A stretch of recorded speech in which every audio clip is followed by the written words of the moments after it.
विजयगड म्हणजेच चौगावचा किल्ला आणि इथून हा किल्ल्याचा परिसर चालू होते।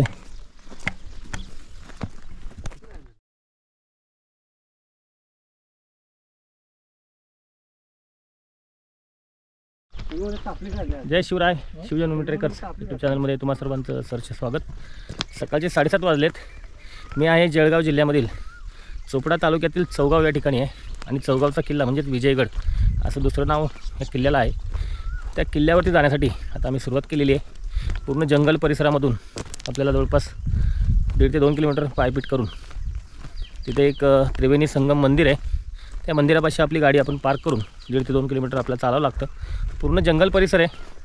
वन विभागाच्या अखत्यारीत असलेला हा किल्ला आहे। संपूर्ण जंगल परिसर आहे आणि जळगाव जिल्हा आणि मध्य प्रदेशची बॉर्डर सीमारेषा एवढ्या जवळ असलेला हा किल्ला आहे।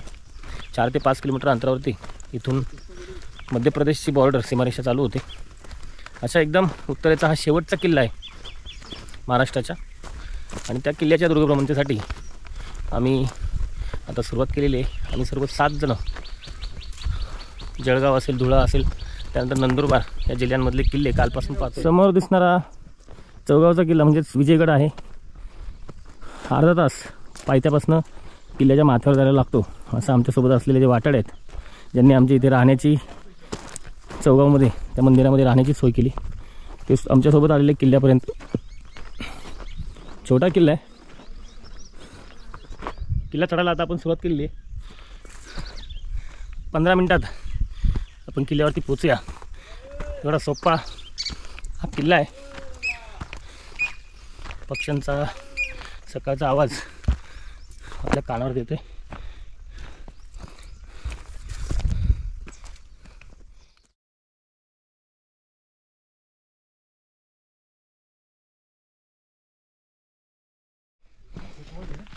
किल्ल्यावर जाताना मध्यावरती एक मोठी पाण्याची टाकी आणि त्याखाली मोठं भुयार आहे।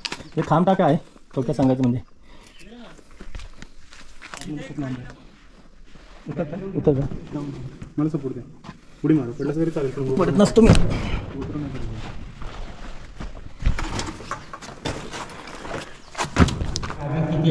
तिथे जायची हिंमत होती कारण हा भाग आहे ना फुलगट ठोकतात इथून। आणखीन एक खांब टाक आहे।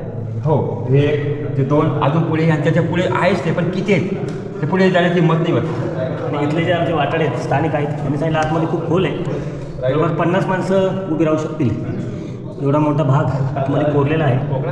अद्भुत असा पाण्याचा साठा आहे या विजयगड म्हणजे चौगावच्या किल्ल्यावरचा। खूप छान माहिती दादांनी आम्हाला सांगितलेली आहे आणि यासाठीच किल्ल्यावरती खरं तर येत असताना वाटाड्यासोबत हे आणखीन एक चौगाव किल्ल्याच्या माथ्यावर जात असताना आणखीन एक खांब टाकं, मोठं प्रशस्त असतं खांब टाकं आणि पाणी देखील आहे त्याच्यामध्ये। अपरिचित असा किल्ला आहे, जास्त पर्यटक या ठिकाणी येत नाही। चौगाव किल्ल्याचं प्रवेशद्वार, फोटोशूट चालू आहे। अल्पेश उभा उभा उभा आडवा नाडवा नाही उभा काढलाय। चौगाव किल्ला म्हणजेच विजयगडचं हे प्रवेशद्वार आहे। थांबा आता झाला।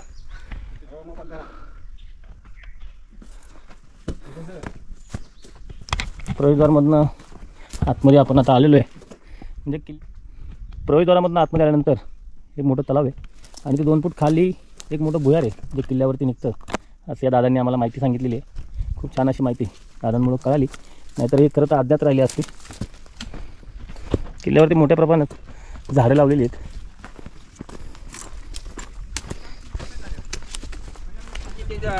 ते दाबून ठेवले ते सापडल्या ज्याला मूर्त्या सापडल्या तोच प्रकार ती मूर्ती इथे दाबलेली असावी आणि हे मंदिर भवानीचं मंदिर त्या काळात पाळलं गेलं। हे नाही करू शकत, पडणार नाही, पाळणार आहे कारण त्याला आताही घर मारला तरी ते फुटत नाही। हे भवानी मातेचं मंदिर होतं किल्ल्यावरचं आणि जेव्हा मोगलांचं राज्य आलं तेव्हा त्यांनी हे मंदिर पाडलं। हे पडलेलं नाही तर हे पाडलेलं आपल्याला लक्षात येईल जर बघितलं याचे अवशेष तर। आणि दादांचं म्हणणं आहे की ती भवानी मातेची मूर्ती देखील इथे खालीच असावी असा त्यांचा अंदाज आहे। खूप छान माहिती दादांनी सांगितली। दुर्गादास म्हणून एक बाबा या ठिकाणी आले, किल्ल्यावर मुक्कामी राहिले, जवळजवळ 1 महिना मुक्कामी राहिले। त्यांनी 1988 मंदिर बांधण्याचा 88 मध्ये हा त्यांनी परत हे मंदिर बांधण्याचा प्रयत्न केला, पण त्यावेळेस चोर लोकांनी इथे धुमाकूळ, त्यावेळेस चोरांचा वाव खूप होता इकडे, त्यामुळे ते अपुरं सुटलं। अच्छा, मंदिर मंदिर चोर लोक आले ना, त्यांनी त्रास दिला त्यांना, ते निघून गेले पुढे. आणि हे मंदिर हे मग म्हणजे मूर्ती उघड्यावर बसवली होती भवानी मातेची त्या महाराजांच्या, त्याला म्हणजे पत्रिका वगैरे बनवली. म्हणजे त्या मंदिरातली मूर्ती नाही, ही मूर्ती नाही वेगळी नाही, त्या बसवली. मंदिरात ती मूर्ती नाही, ही मूर्ती वेगळी आहे. ही वेगळी. अच्छा अच्छा अच्छा. तिथे जोडलेली असते. भवानी मातेची नंतर एक मूर्तीची स्थापना या ठिकाणी करण्यात आलेली आहे आणि उघड्यावर होती मूर्ती म्हणून यांनी या ठिकाणी छत बनवलेलं आहे, शेड बनवलेलं आहे. ही भवानी देवी.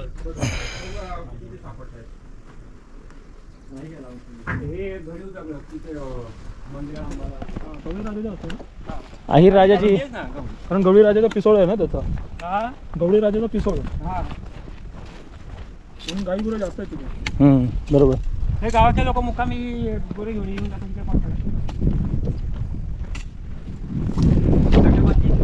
अच्छा. हे काय होतं इथे? हे काय?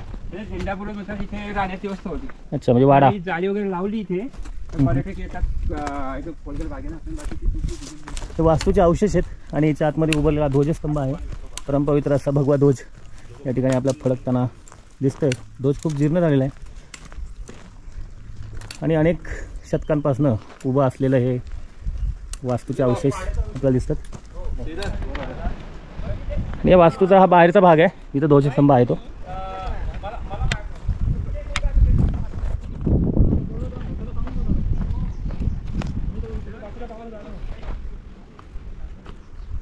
कॉन्टॅक्ट नंबर पाहिजे. आणि किल्ल्याच्या या एका टोकावरनं म्हणजे पश्चिमेच्या टोकावरनं हा आजूबाजूचा परिसर पूर्णपणे निहाळता येतो. म्हणून हा टेहाळणीचा किल्ला 12व्या शतकामध्ये अहिर राजाने बांधला. 12व्या शतकातला हा किल्ला आहे. खूप जुना असा इतिहास या किल्ल्याला आहे. समुद्रसपाटीपासून 1550 फूट एवढी या किल्ल्याची उंची आहे.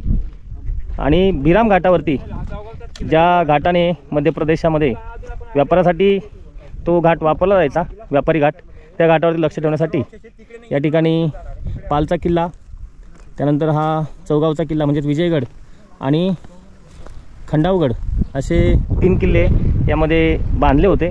त्यामधला सर्वात चांगला आणि सुस्थितीत असलेला हा चौगावचा किल्ला. त्या किल्ल्यावरती आता आपण आहोत. खूप सुंदर असा परिसर किल्ल्याच्या आजूबाजूला आहे आणि टहळणीसाठी एकदम उत्तम अशी जागा या चौगावच्या किल्ल्याची आहे. जवळपास 360 डिग्रीमध्ये 360 अंशामध्ये या ठिकाणी पाहणी करता येईल. अशा ठिकाणी हा किल्ला बांधला आहे. जळगाव जिल्ह्यातील हा किल्ला आहे. जळगावपासनं चोपडा हे तालुक्याचं गाव 50 किलोमीटर आहे आणि चोपडापासनं 12 किलोमीटर अंतरावरती असलेलं चौगाव आहे, ज्या या किल्ल्याच्या जवळ आहे. म्हणजे आपण जर बेस विलेज जर म्हटलं, पायथ्याचं गाव जर म्हटलं, ते चौगाव किल्ला आहे. वा, मस्त. आणि तिथून 3 किलोमीटरवरती असलेला हा चौगावचा किल्ला म्हणजे विजयगड आहे. आणि खूप छान असं दृश्य मी तुम्हाला आता कॅमेऱ्यामध्ये दाखवतो. आणि 7 टाक्यांचा समूह आहे हा. त्यातल्या 4 टाक्या दादांनी सांगितल्याप्रमाणे अलीकडे एक शिवछत्रपती म्हणून परिवार आहे, एक संस्था आहे, त्यांनी यातलं सर्व दगड गाळ सगळी घाण बाहेर काढली आणि या स्वच्छ केल्या टाक्या. आणि त्यामध्ये एक कमळाचे बीज त्यांनी टाकले. आज बघा किती सुंदर, बघायला सुद्धा किती छान वाटते, मन प्रसन्न होतं बघितल्याबरोबर. बऱ्याच दिवसांनी कमळाची अशी उमललेली एवढी एकसाथ फुलं बघितली, खूप छान. आणि पुढे आणखीन 3 टाक्या आहेत, पूर्ण गाडलेल्या आहेत. त्या देखील भविष्यामध्ये दादांनी सांगितल्याप्रमाणे त्यांचं नियोजन आहे त्या टाक्यांना मोकळा श्वास देण्याचा. आणि हे एक खांब टाका आहे बघा. अरे येणार तू तिथे जा तरी. काल मी तुझ्यासाठी कसं गेलो, हाताला नव्हतं. खांब टाका आहे, आज तुला माझ्यासाठी कुर्बानी द्यायला. खूप सुंदर असं सप्तिका आहे. हात ओढून घ्यायला मगर बिगर थोडे. या 7 टाक्यांचा समूह आहे, खूप छान असा. आणि त्यामध्ये कमळाची फुलं उमललेली आहेत, ते बघायला खरंच खूप छान वाटतंय. मोठी अशी वास्तू इथे, ती वास्तू आपण बघणार आहोत.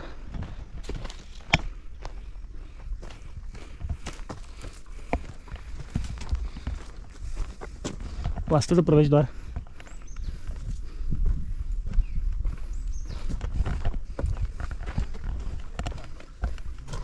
काय होता, वाडा होता का? हा वाडा, इथे याची राहण्याची व्यवस्था.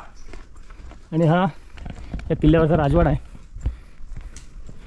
इतक्या शतकांनंतर देखील हा राजवाड्याच्या भिंती आजही दिमाखात उभ्या आहेत. याचं छप्पर जरी उडालं असलं, आजही मात्र 4ही भिंती आपल्याला बघायला मिळतात. हा इतिहासाचा ठेवा आहे, तो आपण जपला पाहिजे. कोनाडे भिंतीमध्ये असलेले कोनाडे आहेत. आतमध्ये झाडझुडपं खूप वाढलेली आहेत, काटेरी झाडझुडपं, परंतु छान बघायला मिळालं. किल्ल्यावरती एवढा मोठा वाडा असेल असं आम्ही कल्पना देखील केली नव्हती. परंतु खूप छान वास्तू आजही या चौगावच्या किल्ल्यावरती, विजयगडावरती आपल्याला पाहायला मिळतात. खूप सुंदर असा किल्ला आहे, निवंत पाण्यासारखा हा किल्ला आहे. आणि व्हेंटिलेशनसाठी अनेक या ठिकाणी आपल्याला छिद्र दिसतील तटबंदीला. वरती एक विशिष्ट प्रकारची नक्षीकाम बांधकामामध्ये केलेली आहे, आपल्या समोर दिसत असेल.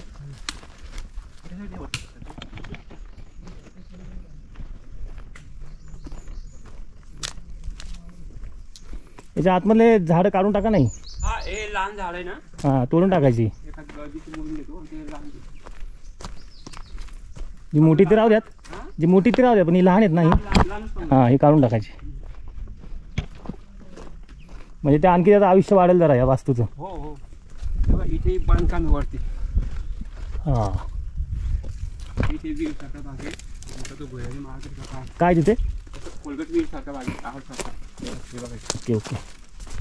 इथं त्यांचं धान्य भरण्याचं होतं. पाणी किलो सगळ्यात वरती वीर होते, पाणी किलो. हम्म.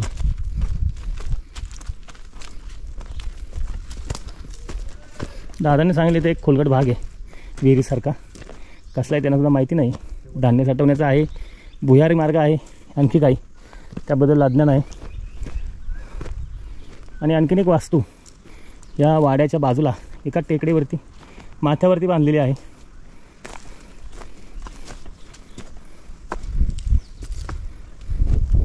आणि 2 खोल्या आहेत. या अशा 2 रूम आहेत. त्या ठिकाणी मात्र आता या झाडांच्या मुळांनी हे नामशेष करण्याच्या मागे ही झाडं आहेत हे वास्तूंना. आणि या समोर दिसणारा जे आमच्यासोबत इथले स्थानिक दादा आहेत, त्यांनी एक छान माहिती सांगितली या झाडाबद्दल. खरं तर मला पण आजपर्यंत माहीत नव्हतं. आपण होम हवनसाठी घरामध्ये जे धूप वापरतो त्याचं हे झाड आहे. आणि ओरिजिनल धूप जर पाहिजे असेल तर हा जो आहे हा धूप आहे. हे बघा, बाजारामध्ये जो भेटतो तो मिळावट डुप्लिकेट भेटतो. आणि हा जो आहे हा मात्र एकदम शुद्ध आणि ओरिजिनल असा धूप आहे. आणि त्याचंही झाड आहे. तुम्ही सुगंध जर घेतला तर तुम्हाला लक्षात येईल. असे झाड, याला बुबुळ असं ते दादांनी नाव सांगितलं. या भागामध्ये याला बुबुळ म्हणतात. परंतु हे धूप यापासून हा काढला जातो. हे माथ्यावर दिसतं हा राजवाडा आहे. चौगाव किल्ल्याचं हे दुसरं प्रवेशद्वार आहे. उत्तराभिमुख हे प्रवेशद्वार आहे. आणि आपण वाड्याच्या बाजूला उत्तरेला जर आपण बघितलं, खाली उतरावं लागतं थोडंसं. आणि खाली उतरून हे प्रवेशद्वार आपल्याला बघायला मिळतं. इथे बाजूला तटबंदीसुद्धा आहे बांधून काढलेली. आपण बाहेरून प्रवेशद्वार बघूया कसं आहे. आजही प्रवेशद्वार शाबूत आहे. इथे इंजिन देखील बघा आजही या ठिकाणी आहेत, जसेच्या तशा आहेत. 12व्या शतकातला हा किल्ला आहे, अहिरराजाने बांधलेला. आता 2025 चालू आहे. एवढ्या शतकांनंतर सुद्धा हा किल्ला, हे प्रवेशद्वार आपल्याला जसंच्या तसं बघायला मिळतं. इथे एक दोन दगडी, 2-3 दगडी पडलेले आहेत, पण प्रवेशद्वार जसंच्या तसं आहे.